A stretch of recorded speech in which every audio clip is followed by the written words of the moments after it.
What's up, everybody? Welcome to my Lowrider Life.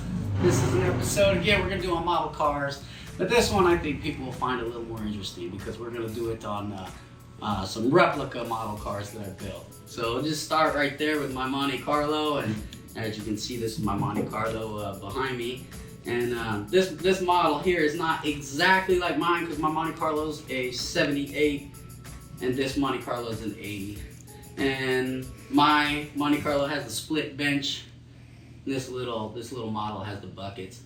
But I liked it, and at the time I didn't know they made a 78 plastic model, but I found that 80 and it was close enough, so I did it. But I'm not gonna talk about this one too much. I mean, because I haven't even done a video on the Monte Carlo yet. But it's the one thing I will talk about is Royal Image never had any little model car plaques. If you guys have ever seen those little model car plaques, I have a little video. I'll have Billy kind of insert it right in here as I'm talking. But I have a little video of some extra parts, and there's some little plaques in there. They had made some. I think it was Hop and Hydros made some model plaques. We never had one, so I was working at a sign shop, Advanced Signs in Seattle, and me and Jesus, we made these little teeny vinyl letters, and I had to use a magnifying glass. I have Harley Davidson shop right across the street. But anyways, we had to use tweezers and a little needle to do that, man, and a magnifying glass, and oh my god, it was so tense, and I destroyed so many little plaques trying to do that. And then my homie Chris Martinez, he's another model builder here in the Northwest. He's built some beautiful cars. He made the little license plates for me, and that was really cool because it helped give the realistic touch to the car, you know. And I was gonna do a model car episode, replica episode earlier, but I ended up lowering this model because I had lowered my Monte Carlo. So anyways, as for my Monte Carlo, that's all I'm gonna talk about that. But I think everybody's gonna find the Super Smasher here a little more impressive. The Super Smasher, you know, is the most difficult model that I did with patterns, and you know, Dylan likes it, so that's cool. I gave it to him as a gift. And you know, and he's been taking real good care of it. I got this little table here. Before I talk about Dylan Super Smasher, I seen a table one time made out of a wheel, and I had this extra wheel, and this is for the side bracket from my '54 Chevy 5 window, and I just used that and put it on a rolly thing there. I like my table. It's kind of like a little cool table. So we'll go ahead and talk about Super Smasher here, and I hope that this white piece of paper is gonna make it show up a little better. So the Super Smasher, Dylan picked out the wheels. He picked them out to try to match his Dayton's as best as possible, and so that was cool, you know.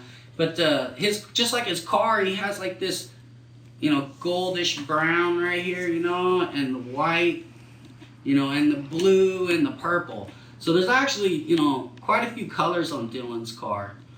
And he also has some patterns on the roof that people might not notice, you know. And man, you know, it's not perfect, but I was trying the hardest I could, and at the time my paint gun wasn't shooting out correctly, you know. It's a little heavy right there, and then there's some like spots where it's like shh. It just wasn't shooting all that great, but you know, I just had to keep chugging forward. Definitely had to keep chugging forward. So yeah, he picked out the wheels to kind of match the Dayton's, and you know, like the Monte Carlo, I put the plaque in the back window. You know, I did the best I could to match the patterns on the trunk, you know, and hopefully we can kind of make a little side shot, and Billy could put in a picture of the trunk, you know, and can kind of see maybe a side by side, or maybe we'll do that with the hood, I'm not sure. But and then you know, with like those extra parts that I just showed you guys a few minutes ago, you know, those extra parts, I had extra parts to do my best to make his trunk look very similar to the trunk at that time. And again, Chris Martinez hooked it up with the license plate. You know, this paint job was quite a bit of work. You know, I had to paint it all blue first, and then I cleared it, and then I had to tape off the top, and I rattle bombed the top, and then I had to wet sand it down, and I did all the patterns, and then I had to clear it again, and then I went down and did all the trim, you know, all the little silver trim work all the way around wherever it needed it, and I made the little opera lights look like real opera lights with the kind of tan glass, and I don't know, Dylan, I don't know, Memphis, if you can get in there to see the dash. Can you zoom in? Does the dash show up? But the dash is detailed. You know, I did the best I could to make it very similar to his car, wood grain steering wheel and such. We'll go ahead and just open up the trunk here. And we tried to make it look, you know, very similar to the engine bay at the time.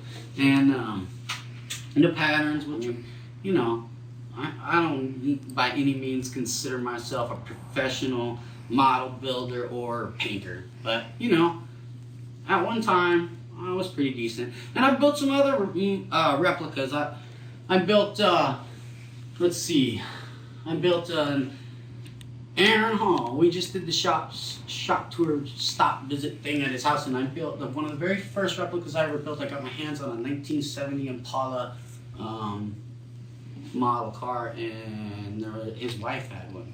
So his wife had one, so I made that. The funny thing about that is the clear didn't dry for 3 days, and I couldn't figure out why, and I forgot to put the hardener in the clear. So anyways, that was funny. But when I gave her that model, she really enjoyed it, and I liked that. And that car was sold to some NFL player, and he wrecked it or something. But I also built a replica, and hopefully we can throw up a couple pictures. I did a replica of my brother-in-law's 63 Impala, and he had patterns on his roof and stuff, and I did those. And he had this Takati shifter, and I did those. And that was pretty cool. And then I did a replica of Chris's way back in the day, but I didn't do the mural on Chris's car that Kazrock put on there. I didn't know how to do that. But I know that there's decals you can get now. There's custom guys making decals and stuff, you know. But anyways, this is a Super Smasher, you know. And the cool thing is you know, I made that and gave it to him, and he enjoys it, and he likes it, and that's pretty cool, you know. Now this guy's gonna kill me. I haven't finished this one.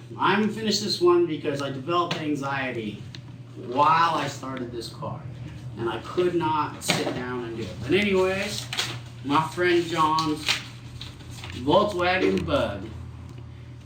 It was a rat rod Bug, but I was doing a replica of his Bug, so I went ahead and did his interior the best I could, and he used to have the Mexican blanket on the back seat, so I taped it off and painted it white, airbrushed in blue and black, and then went back with a pin and put it in there, and then, you know, made the seats try to look dirty by just rubbing basically some dirt on them, and then made the seat post look, you know, the seat there look rusted, and speckled carpet. His carpet was speckled, and his seat had a tear in it, so I did the stitches. And are you able to see this stuff? Is it showing up? And then his seat post was out of the seat, and the stuffing was out. It definitely is not looking as cool as it used to, but I put a staple in there and like duct tape and some end of a cigarette butt to make it look like the cotton in the seat post. But anyways, that's the interior, and then here's the Bug. And when I was working on it last, was working on the roof here. I used chicken wire to make the rack, and the wood boards, the little slots, were off of a bamboo Easter basket. And the visor was another Bug's windshield that I heated up and bent, and I heated up some pins and pushed it in with some pins and nipped them off on the insides. But all in all, I mean, it's coming along. It was coming along pretty good until I just couldn't work on it anymore. I don't know if you're gonna be able to zoom in on this, son, but see if you can zoom in. I did the best I could to make the German flag that he had on the center cap of his wheel, and I did the red walls. You know, that was cool. I like these red walls on this bug. Maybe someday I can sit down and do models again. It was fun and enjoyable when I could. John, you can have this model whenever you want, man. I don't know if I'm gonna ever be able to finish it. But you can have it whenever you want. I don't know. Can you see that? Why don't you get in on that? That's what it looks like when it's all together. If I was to ever get it together completely. It is yours, John.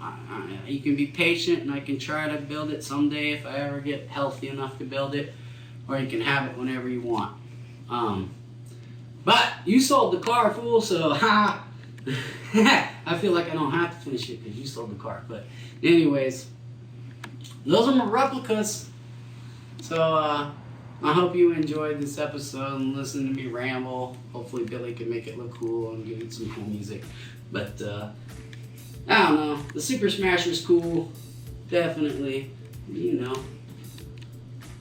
Had to make my own plaques. Alright guys.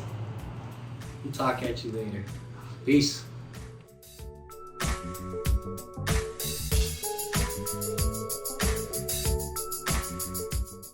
Whose car is that? Uncle Joe. And whose car is that? Dylan. And whose car is that? And Daddy. Yep, good. Well, D, got it all hooked up and it's still working. Hella old, still working, but I'll make it nice at some point and get it really working. Oh, damn, blew a motor. Thanks for the gifty.